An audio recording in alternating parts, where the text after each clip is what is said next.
What's happening, everyone? My name is Benji and welcome to Phantasy Star Online 2. Now, this MMORPG caught my eye purely because I was just very interested and I was browsing through the Steam store.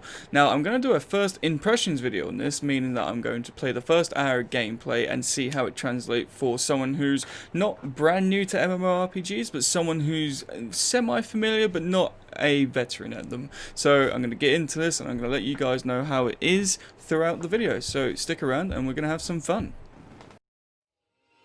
When you launch the game, you're greeted with a beautiful main menu and a selection of different lobbies you can choose from. Where I'd booted this game up once before, the original Getting Started lobby wasn't available, so naturally I just chose the top one. And after choosing the top one, after a few speeded transitions, you're almost immediately brought to the customer creation or selection screen. Now, to help avoid spoilers, I've actually cut out some of the cutscenes because I don't want to ruin it for anyone who's actually planning to play the game, so I hope you don't kind of hate me for that. Here I speedily create my character as I already have done once before. This is because when I went to change the screen resolution from being windowed to full screen, I forgot to save, as, you know, as a professional does.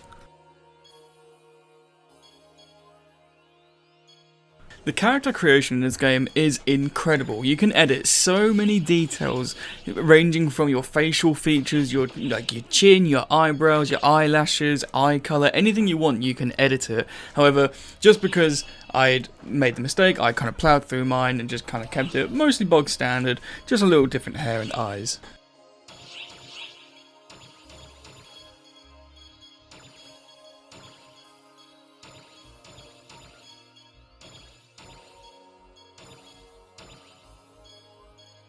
After Virtual You looks exactly how you like it and you spent the hours and hours making sure that every minute detail is perfect, you get to select your difficulty, and I do believe it ranges from it's either normal or hardcore or casual and hardcore. I myself am a casual player because I do not want to take the risk and get too sucked into it.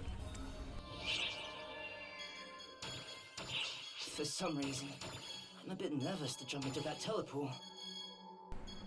As you can see here, once I am done fanning around with my settings, turning off the chat audio so no one else can hear me rambling away to myself about how much fun I'm having, you get to enter what's called the teleport.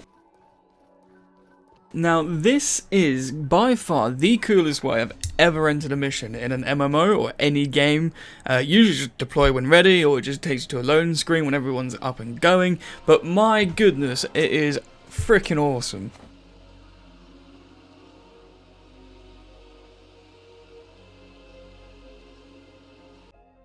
So once you enter the teleport and you are taken to your first mission where you are given a nice, simple and easy to follow tutorial on how to fight.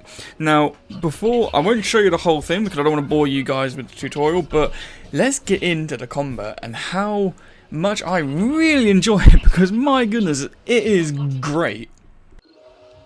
So, looking past my poor fighting skills, as they usually are as I come into a new MMO, I find the combat so smooth. I cannot help but find myself thinking all the time that, damn, this is so fluent and easy to do. It was really enjoyable and it wasn't clunky like there is with some MMOs. It was really, really well done.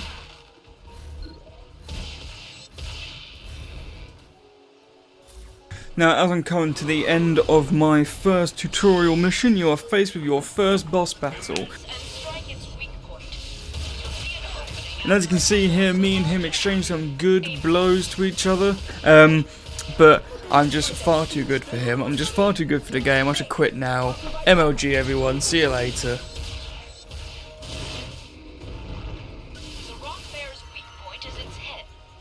But I am joking, as all first boss fights are made to do to help lure you in, is to make you feel like you have some godly power, that you're probably not actually that good once you actually kind of get into the main game, but it does help you and boost your morale and it is good. So after the first mission, or what you thought was your first kind of main mission, you are now kind of almost automatically dragged into a second one, and this is where one of my favourite parts of the combat is introduced, and I call it the multi-weapon loadout system. I don't know if that's its actual name, but that's what I crowned it.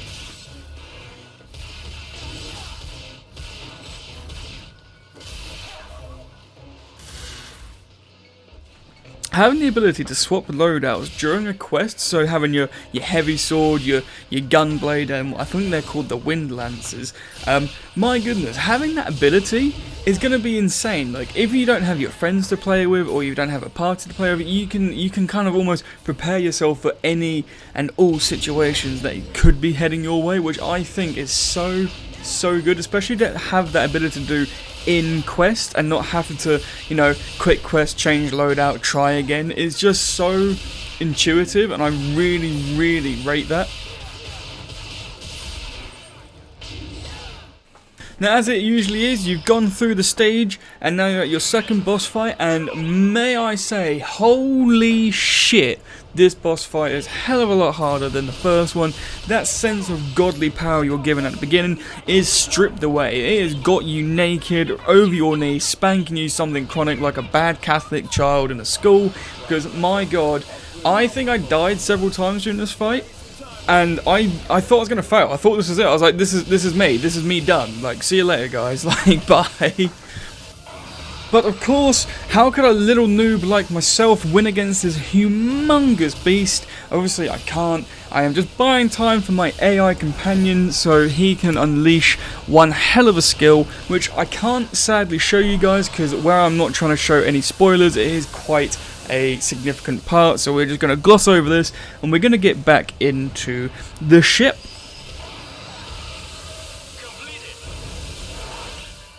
Now, once you get back to the ship, you complete your mission, you get your ranking. Now, I'm 99% sure that first mission has to be rigged because I still get an S.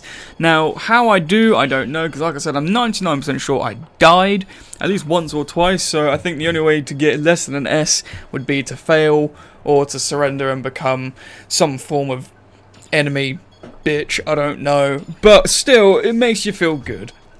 So, after the first mission and after another cutscene where you are introduced to another character which I have skipped over, I decided to try using my gamepad. Now, after it took a little bit of getting used to, obviously you have to scroll through all your menus and things like that, I would 100% recommend using the gamepad. For me, it was a lot easier, comfortable, and feels more suited to the game's playstyle, but that's just me. If you're more comfortable using mouse and keyboard, you do you.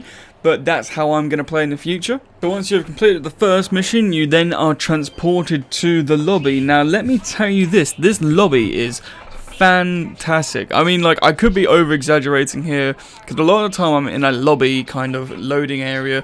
You're just in like your little quarters, or you're just kind of in your own little space. You can't see anyone, but there are other people running around here. You can kind of communicate if you really wanted to, but that's not why I'm here. I'm not here to gawk over things, or I am kind of, but once you get to the lobby area, you are given a quick tutorial on how you accept quests and claim rewards.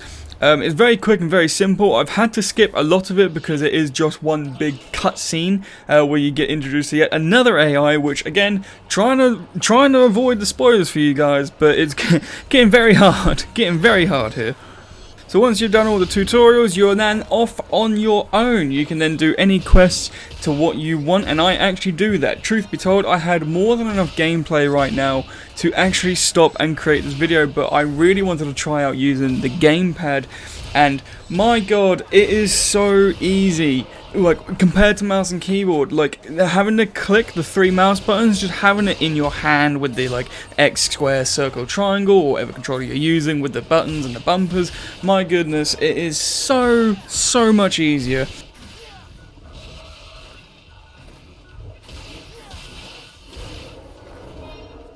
So my final thoughts on this, that if you and your buddies are looking for a new MMO to play, I would 100% recommend this. I'm actually going to try and drag some of my friends into it so we can play something on the off days.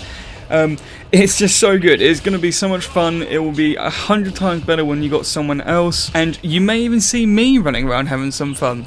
But anyway, as I always like to do, so I hope you guys enjoyed the video. I had a blast making it. I mean, it's the first kind of video I had doing this kind of genre, this first impression. I really actually enjoyed it. Let me know what you guys think in the comments below. Maybe I'll do more on the Phantasy Star Online. Hopefully I will. I'm planning on it. I'm thinking about doing a series, but I make no promises. But until next time, thanks for watching. Don't forget to hit that like and subscribe button, and I'll see you guys in the next video. Have a good day.